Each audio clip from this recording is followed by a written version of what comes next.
बिस्मिल्लाहिर्रहमानिर्रहीम। अस्सलाम वालेकुम। ऑनलाइन नॉलेज के तमाम व्यूवर्स को खुश आमदीद कहता हूँ अपने यूट्यूब चैनल पे, और उम्मीद करता हूँ आप सब खैरियत से होंगे। दोस्तों, आज हम बात करेंगे हज़रत ख्वाजा हसन बसरी रहमतुल्लाह अलैह के शान में। वीडियो में आगे बढ़ने से पहले तमाम दोस्तों से गुजारिश करूँगा कि चैनल को सब्सक्राइब कर लें और साथ में बेल आइकन को भी प्रेस कर लें। तो दोस्तों, चलते हैं वीडियो की जानिब। हज़रत ख्वाजा हसन बसरी रहमतुल्लाह अलैह का तारुफ। आप बाअमल आलम भी थे और ज़ैद मुत्की भी सुन्नत नबी सल्लल्लाहु अलैहि वसल्लम पर सख्ती से अमल करते और हमेशा खुदा वंद ताला से डरते रहते थे। आपकी वालदा उम्मुल मोमिनीन हज़रत उम्मे सलमा रज़ियल्लाहु ताला अन्हा की कनीज़ थीं, और जब बचपन में आपकी वालदा किसी काम में मसरूफ़ होती और आप रोने लगते तो उम्मुल मोमिनीन आपको गोद में उठाकर अपनी छातियाँ आपके मुंह में दे देती और वो वफूर और शौक में आपके पिस्तान से दूध भी निकलने लगता। अंदाज़ा फरमाइए कि जिसने उम्मुल मोमिनीन का दूध पिया हो, इसके मरातब का कौन इनकार कर सकता है। बचपन में हज़रत ख्वाजा हसन बसरी को क्या सादत हासिल हुई। बचपन में आपने एक दिन हजूर अकरम सल्लल्लाहु अलैहि वसल्लम के प्याले का पानी पी लिया, और जब हजूर सल्लल्लाहु अलैहि वसल्लम ने दयाफत फरमाया कि मेरे प्याले का पानी किसने पिया है, तो हज़रत उम्मे सलमा रज़ियल्लाहु ताला अन्हा ने कहा कि हसन ने। यह सुनकर हजूर अकरम सल्लल्लाहु अलैहि वसल्लम ने फरमाया कि इसने जिस कदर पानी मेरे प्याले में से पिया है, इसी कदर मेरा इल्म इसमें असर कर गया है। हजूर सल्लल्लाहु अलैहि वसल्लम की दुआ हज़रत ख्वाजा हसन बसरी रहमतुल्लाह अलैह को। एक दिन हजूर अकरम हज़रत उम्मे सलमा रज़ियल्लाहु ताला अन्हा के मकान पर तशरीफ़ लाए तो उन्होंने हसन बसरी को आपके आगोश मुबारक में डाल दिया। इस वक्त हजूर सल्लल्लाहु अलैहि वसल्लम ने आपके लिए दुआ फरमाई, और इस दुआ की बरकत से आपको बेपनाह मरातब हासिल हुए। वजह तस्मिया। विलादत के बाद जब आपको हज़रत उमर रज़ियल्लाहु ताला अन्हु की खिदमत में पेश किया गया तो आपने फरमाया कि इसका नाम हसन रखो, क्योंकि ये एक बहुत ही खूब रूह है। हज़रत उम्मे सलमा रज़ियल्लाहु ताला अन्हा ने आपकी तरबियत फरमाई और हमेशा यही दुआ किया करती थीं कि ए अल्लाह, हसन को मखलूक खुदा का रहनुमा बना दे। चनाचा आप यकताए रोज़गार बुज़ुर्गों में से हुए और 120 सहाबा से शर्फ़ नियाज़ हासिल हुआ।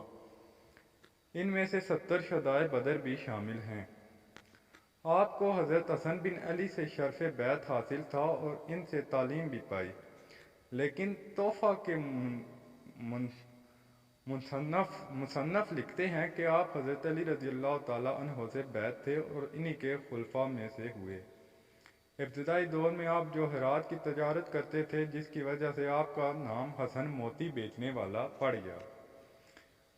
एक मरतबा तजारत की नीयत से रूम गए और जब वहाँ के वज़ीर के पास बाअर्ज़ मुलाकात पहुँचे तो वो कहीं जाने की तैयारी कर रहा था।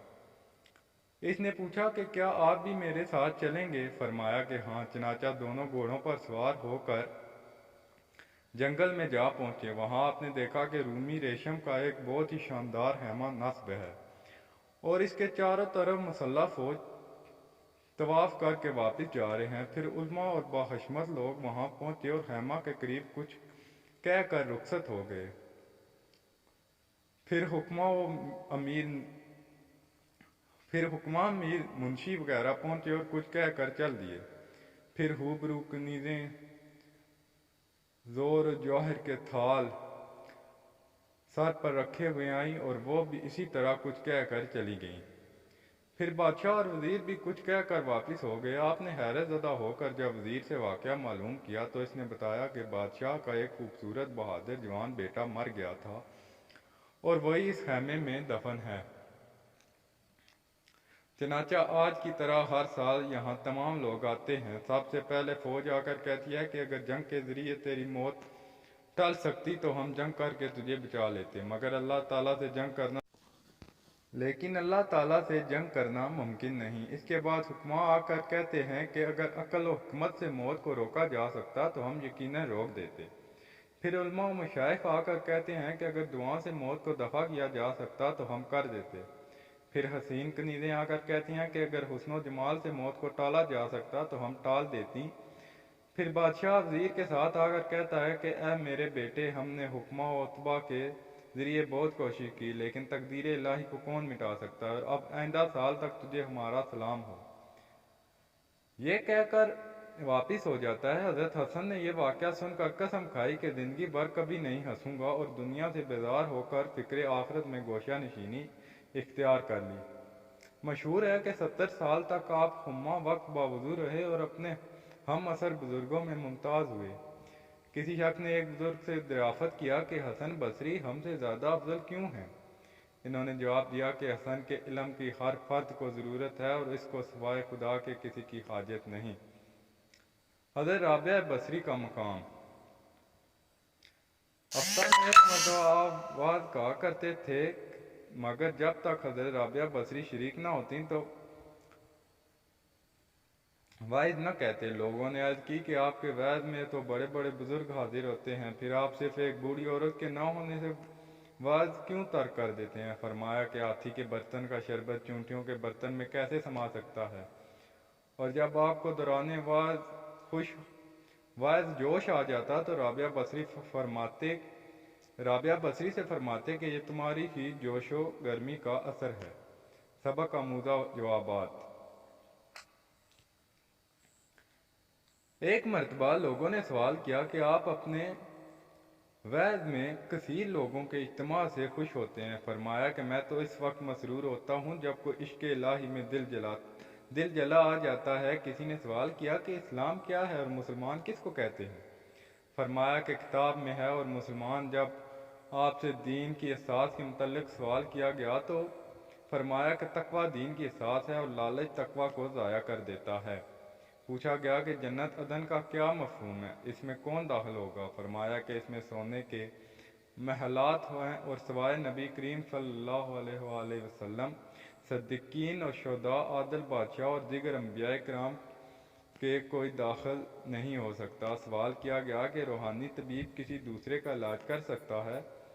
فرمایا اس وقت تک نہیں جب تک خود اپنا علاج نہ کر لے، کیونکہ جو خود ہی راستہ بھولے ہوئے ہو اور دوسروں کی رہبری کیسے کر سکتا ہے؟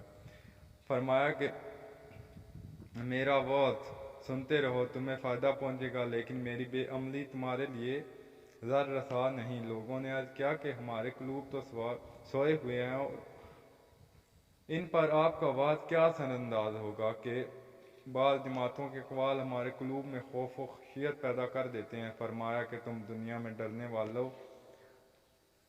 والوں ہی کی صحبت اختیار کرو، تاکہ روز حشر رحمت خداوندی تم سے قریب تر ہو۔ لوگوں نے عرض کیا کہ بعض حضرت آپ کا وعظ محض اس لیے یاد کرتے ہیں تاکہ اعتراض کر سکیں۔ فرمایا کہ میں صرف قرب الہی اور جنت کا خواہشمند رہتا ہوں، کیونکہ نکتہ چینیوں سے تو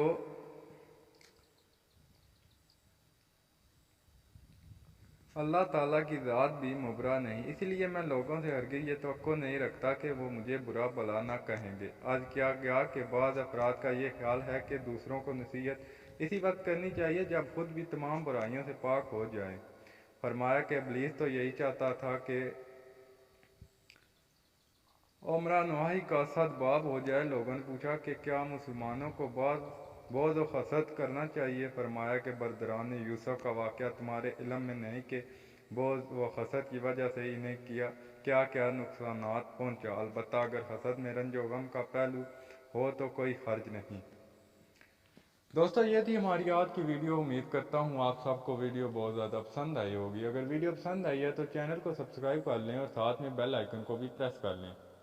اسی کے ساتھ میں آپ سے چاہوں گا اجازت، دعاؤں میں یاد رکھیے گا۔ آپ سے ملاقات ہوگی اگلی ویڈیو میں، تب تک کے لیے اللہ حافظ۔